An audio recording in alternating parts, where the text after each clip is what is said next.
Le masque des diapositives est l'endroit où vous pouvez configurer les éléments visuels, les couleurs et les polices de caractère que vous désirez utiliser dans toute votre présentation. C'est également le masque qui nous permet de créer des dispositions telles qu'on le voit ici dans l'onglet Accueil dans Mise en page. Nous avons 9 dispositions faciles à utiliser, ce qui nous permet, par exemple, d'ajouter des diapositives et simplement ajouter notre contenu sans devoir revoir le côté graphique.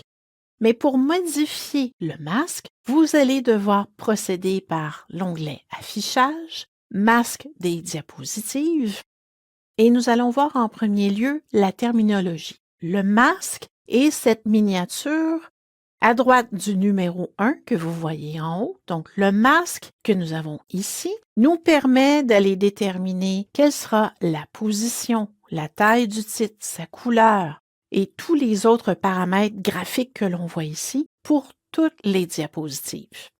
En dessous, nous retrouvons chacune des dispositions qui nous permet de créer rapidement du contenu et s'assurer que chaque espace réservé, donc si je clique sur cette disposition, nous avons un espace réservé titre, un espace réservé contenu, la même chose ici. Donc, ces dispositions vous permettent de recréer rapidement du contenu bien aligné, bien positionné. Regardons maintenant la portion thème. On voit qu'un thème est déjà appliqué. Donc, le thème dans cette présentation s'appelle cadrage. Au niveau des couleurs, nous avons sa propre palette de couleurs, mais nous pourrions tout à fait appliquer une autre palette de couleurs. Vous voyez qu'en survolant les différentes palettes de couleurs prédéterminées par Microsoft, vous changez à nouveau le look de votre masque et bien entendu de votre présentation.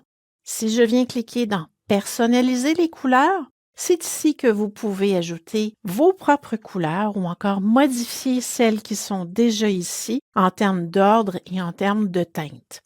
Il y a de nombreux détails à considérer pour la palette de couleurs, mais pour cette introduction, je me contente de vous référer à l'exemple, donc l'aperçu que vous avez à droite.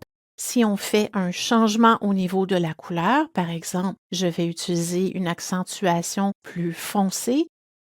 Assurez-vous que l'aperçu au niveau d'un arrière-plan foncé ou un arrière-plan plus pâle, donc les 4 couleurs qu'on a ici dans les 4 premières lignes, que vous avez toujours un bon contraste. Si, par exemple, je réduis la teinte de mon gris, le mettre beaucoup plus pâle, vous voyez à nouveau le contraste qui peut être amélioré et vous pouvez nommer votre palette de couleurs au nom de votre entreprise afin de la réutiliser une prochaine fois ou encore au sein de vos autres documents Office.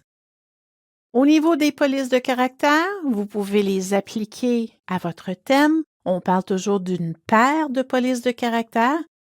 Idéalement, police sans sérif, donc vous avez ici une police qui n'a pas d'empattement. Utilisons par exemple celle-ci, vous voyez que le changement a été apporté autant dans le masque que dans ses dispositions.